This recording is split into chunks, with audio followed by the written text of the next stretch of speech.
year later and the investigations continue, the increasing divide between the parties, and several polls have come out just in the last couple of days that even show the difference in how Republicans and Democrats saw what happened last January 6th as either protecting democracy or threatening it. So Michael, let me start with you. How do you think what happened on January 6th and 21 has changed the way the public views our democracy or the strength of it? Well, I think it highlighted a significant set of weaknesses that we're going to need to be addressing for many, many years to come, maybe even decades. We have so much work to do to try and rebuild the fabric of our society to help people who have very different perspectives on the world relearn how to have conversations with each other across those differences. I think January 6th highlighted an underlying problem, which is that we had a false view that the election in the United States was stolen. And we had politicians who were willing to push that line out. We had media personalities who were willing to push that line out. And lots of people now believe that the election was unlawful. And that's false. It's just a verifiable fact that the election that took place, there was no widespread fraud. And that really gets into the conversation on misinformation, what truth means to people, and the role of the media. Before we get to that, Peter, Michael brings up a good point. According to that ABC News poll that just came out this week, 65% of Americans believe that Biden's election was legitimate. 65%. It's a very interesting number, but I want to ask you, Peter, going back to the original point of how you believe January 6th has changed the way the public sees our democracy and the strength of it. Yeah, it's a scary time. I have a 7-year-old grandchild, and I worry about will our society, will our democracy be there for him when he's an adult? Because as Michael just said, it's so hard just to have a fundamental conversation with people about, can our democracy survive? Is our democracy working? What really happened then? That even a third of the country doesn't believe the election was legitimate is deeply, deeply troubling. It runs counter to everything that we stand for as a democratic society. And trying to communicate with people about it through our work has become exponentially more difficult because people are just not willing to believe the truth. So does that inspire or lead to more civic engagement from people, or does it lead to more estrangement, people pulling back and saying, I don't even want to participate in what I'm seeing, Michael? So I don't think we're in the worst period in even in modern history, but we're in a very troubling period in our democracy.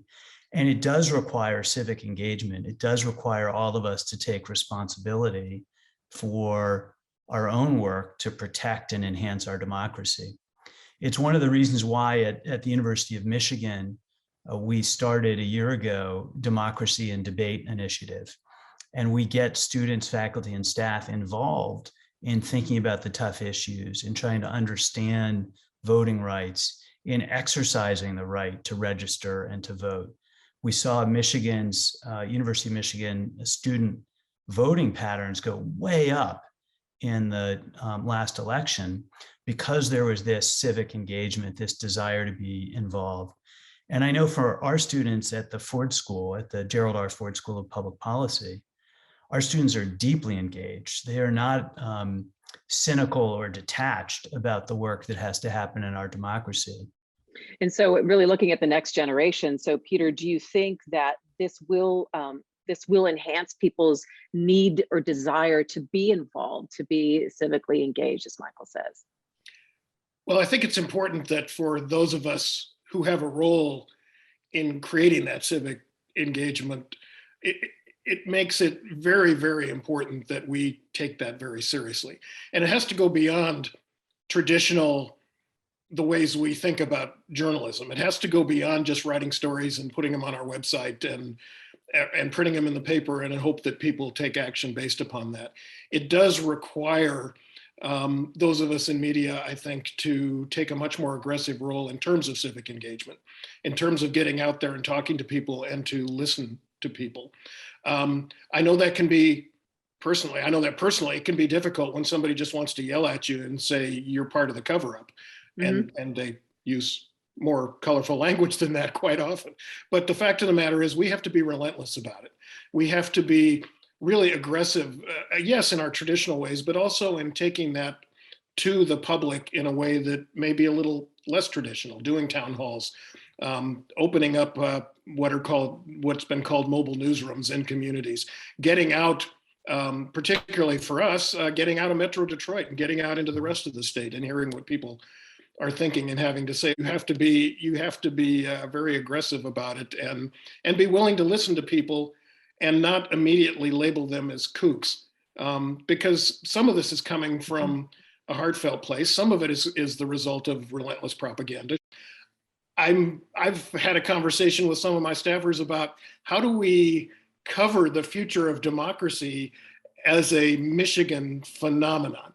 Our situation in Michigan is different than it is in Georgia, or it is in Pennsylvania, or as it is in the other so-called battleground states and what have you, where this is most intense, at least where the discussions have been most intense. But we have to make the choice that if it means we cover a few fewer courts, say, or a few fewer police stories, say, in order to spend more time trying to understand the mood and the health of the electorate and really the health of our democracy here in Michigan, then we need to do that.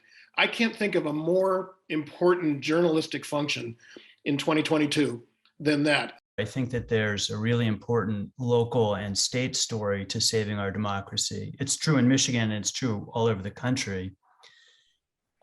It's true in a mechanical sense, in the sense that lots of the battleground issues are occurring at the state level. People are fighting about Secretary of State positions in ways that they didn't before, or local election board officials in the ways they didn't before, because they understand how important it is for the integrity of the electoral process. So it matters very much on that. We have ballot initiatives and legislative initiatives that are in the state of Michigan trying to reduce access to the polls. And I think those are significant issues that need to get covered, that are really important for the health of our democracy, again, beginning with voting here in Michigan. And then I do think that the answer to the question how we're going to bring our country together starts in our communities.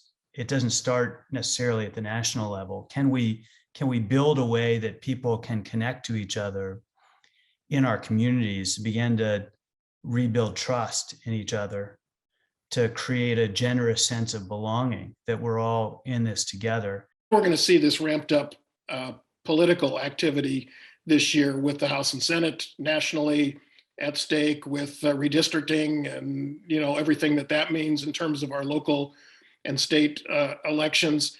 It's going to be in a lot of ways more of the same, and I think that's why it puts pressure on us to cover the election in a more healthy way, in a more what really matters to people who live here, what really defines us going forward. Because we have this country, we have profound issues that aren't being addressed, whether it's big global issues like immigration and housing and health and so on, but also more micro issues, the pave the damn roads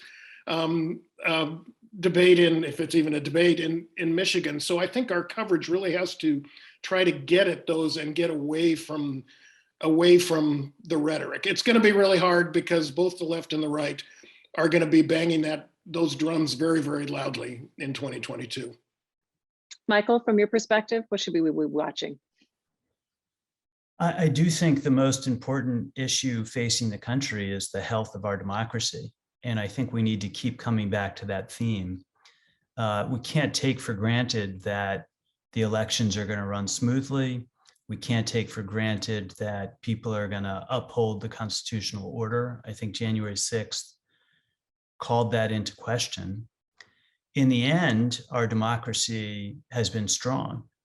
but it's definitely been deeply challenged along the way. And I think